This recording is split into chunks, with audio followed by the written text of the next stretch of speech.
Élément de cours sur le 14e chapitre de l'année qui s'intitule les ondes mécaniques. Donc les ondes mécaniques vont nous permettre de décrire différents phénomènes comme ici les tremblements de terre, les tsunamis ou le son émis par un instrument de musique comme la guitare.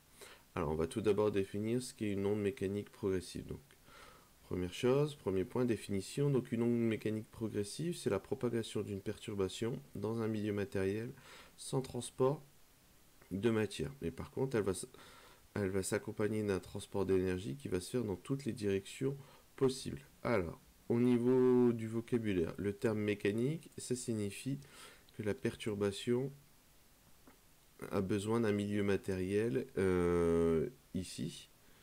Et le terme progressif, ça signifie que cette perturbation va se propager, va se transmettre de proche en proche. Alors, le caractère sans transport de matière.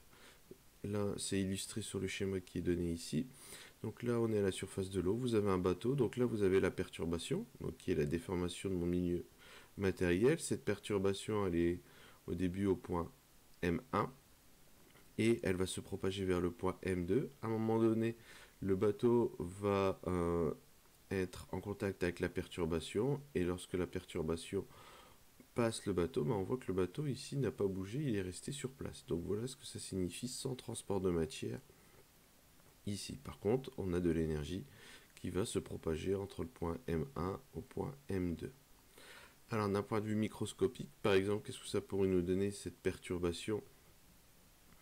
Si on se place dans le cadre d'une corde qui vibre, là, ici vous avez une corde, vous avez des molécules d'air qui sont tout autour, donc avec une certaine densité, et lorsque la corde va se mettre à vibrer, elle va tout simplement pousser les molécules d'air les unes contre les autres, et donc du coup ici on va avoir une zone où la densité des molécules va être beaucoup plus importante qu'à la moyenne. La corde va se retirer, là j'aurai une densité moindre, et ainsi de suite. Et ensuite, cette compression ici, elle va se propager de proche en proche. Et donc, pour modéliser cela, on aura tendance à tracer une forme d'onde qui va avoir cette allure-là. Et donc, cette allure, elle correspond à quoi? Là, on le voit, les zones où j'ai une compression, c'est-à-dire une densité de molécules qui est importante, on va être au sommet de notre courbe. Par contre, les zones où il y a quasiment peu de molécules, ou inférieures à la densité moyenne, là, on va être au niveau inférieur. On va avoir des valeurs assez petites. Autre notion ici, la notion de retard. Tout d'abord, la définition, le retard, c'est la durée que met l'onde pour aller du point M1 au point M2. Donc si je reprends le schéma qui est ici, on voit que la perturbation ici va mettre un certain temps pour aller entre le point M1 et le point M2. Et justement, cette durée, on va l'appeler le retard. Donc si on note T2 l'instant où la perturbation est au point M2 et T1 l'instant où la perturbation est au point M1, à ce moment-là, le retard, qu'on va représenter par la lettre grecque tau, sera égal à T2 moins T1. Autre notion ici qui est propre aux ondes, notion de célérité. Donc le terme célérité, ça désigne la vitesse d'une onde. Pour autant, on fait attention, on n'utilise pas le terme vitesse, mais plutôt le terme célérité, justement pour insister sur le fait qu'il n'y ait pas de transport de matière. Au-delà de ça, la définition mathématique est analogue à celle à la vitesse, à savoir que la célérité ici sera égale au rapport entre la distance parcourue par l'onde, qu'on va exprimer en mètres, et le retard, qui lui sera exprimé en secondes. Dans ce cas-là, la célérité s'exprimera en mètres par seconde. Quelques ordres de grandeur, on voit que la célérité ici, à partir de ces valeurs, dépend du milieu traversé. Dans l'air, elle est de l'ordre de 340 mètres par seconde. Ça dépend aussi de la température. Mais ici, si on se considère une température d'une vingtaine de degrés, on est de l'ordre de 340 mètres par seconde. Pour l'eau, 1500 mètres par seconde. Pour l'acier, on est de l'ordre de 5000 mètres par seconde. Qualitativement, pour pouvoir expliquer ces différences, dans l'acier, le milieu c'est un solide, le milieu est beaucoup plus dense, donc les molécules, les atomes sont beaucoup plus proches les unes des autres par rapport à l'air, et de ce fait, comme les molécules sont beaucoup plus proches les unes des autres, à ce moment-là, la perturbation va pouvoir se propager beaucoup plus rapidement des molécules, d'une molécule à une autre.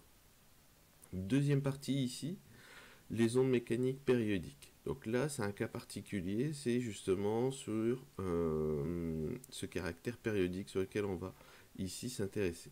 Alors, tout d'abord, quelques définitions, des choses qui ont été vues en seconde, notamment période et fréquence.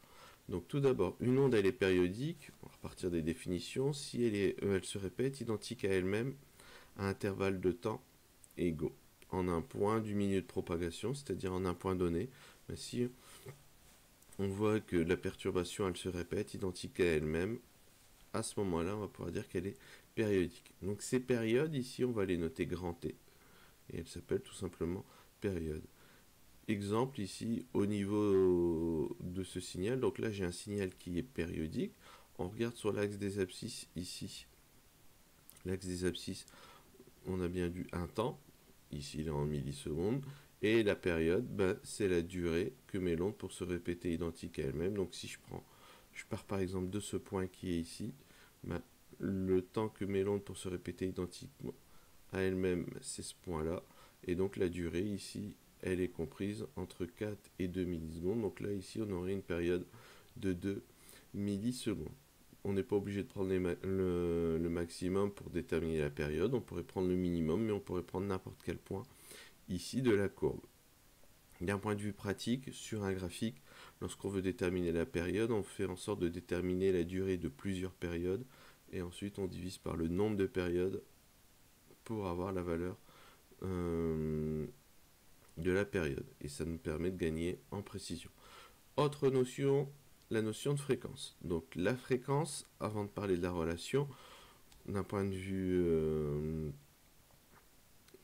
définition, ça correspond tout simplement au nombre de fois que l'onde va se reproduire en une seconde.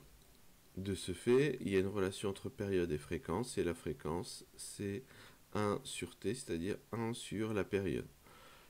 Pour pouvoir utiliser cette relation, il faut que le temps soit exprimé en secondes. Dans ce cas-là, la fréquence sera, elle, exprimée en hertz. Deuxième type de période, ce qu'on appelle la longueur d'onde. Parce que ici, c'est une période, ce qu'on a vu quand on a parlé de grand T, c'était une période temporelle. Mais pour les ondes, il existe aussi une période spatiale. C'est-à-dire qu'elle va se reproduire identique à elle-même, mais dans l'espace. Et cette période, c'est ce qu'on va appeler la longueur d'onde. Donc la longueur d'onde, que l'on représente par la lettre grecque lambda, ça correspond à la distance minimale qui sépare deux points qui vibrent en phase. Donc ici, si on prend ce schéma, donc là vous avez une vibration périodique qui est créée tout simplement par une personne qui va frapper la surface de l'eau. Et ce qu'on appelle les points qui vibrent en phase, c'est les points qui sont dans le même état vibratoire. Et donc par exemple ici le creux justement de la perturbation, ce sont un ensemble de points qui vibrent en phase. On aurait pu aussi prendre les points qui sont au sommet de chaque perturbation ici, et là on pourrait dire aussi qu'ils vibrent en phase. La distance la plus petite qui sépare deux points qui vibrent en phase, cette distance en fin de compte correspond à la longueur d'onde.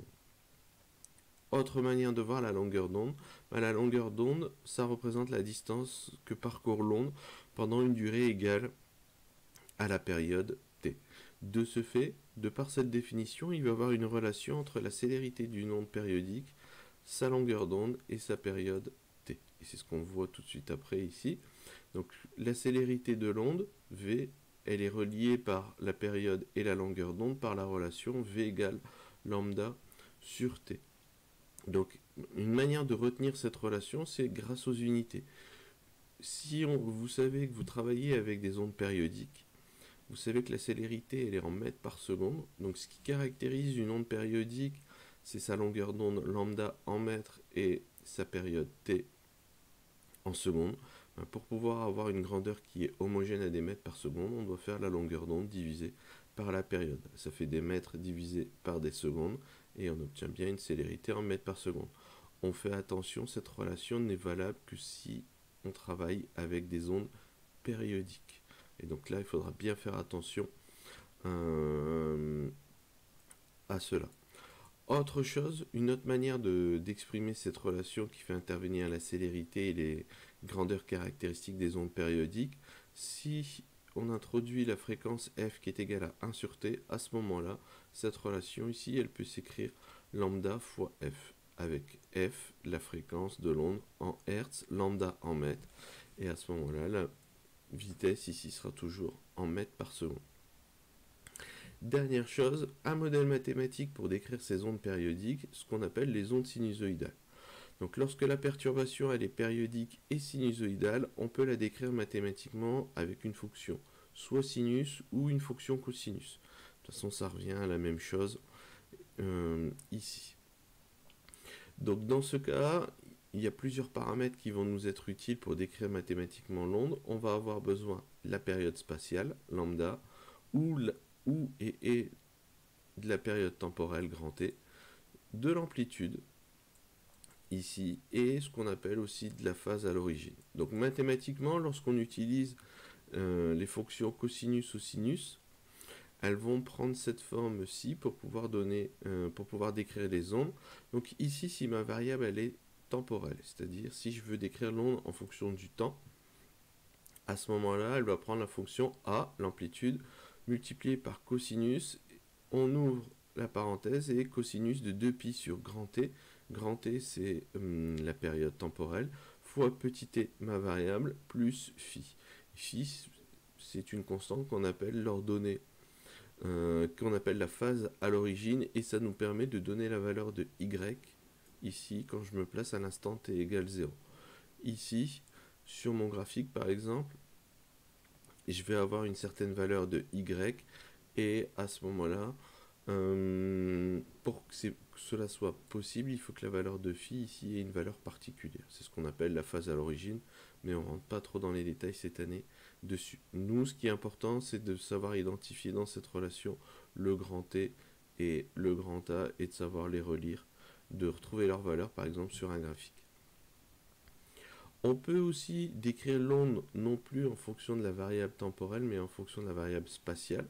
Donc ici sur le graphique, donc en fonction de x, donc là. Voilà. Et donc, auquel cas, on va avoir y de x qui est égal à A, l'amplitude, multiplié par cosinus de 2π sur lambda, cette fois-ci, fois x, ma variable, plus phi, et phi étant toujours la phase à l'origine. On peut utiliser la fonction cosinus ou sinus, ça ne change pas grand-chose ici, et ça termine les éléments de cours sur ce chapitre.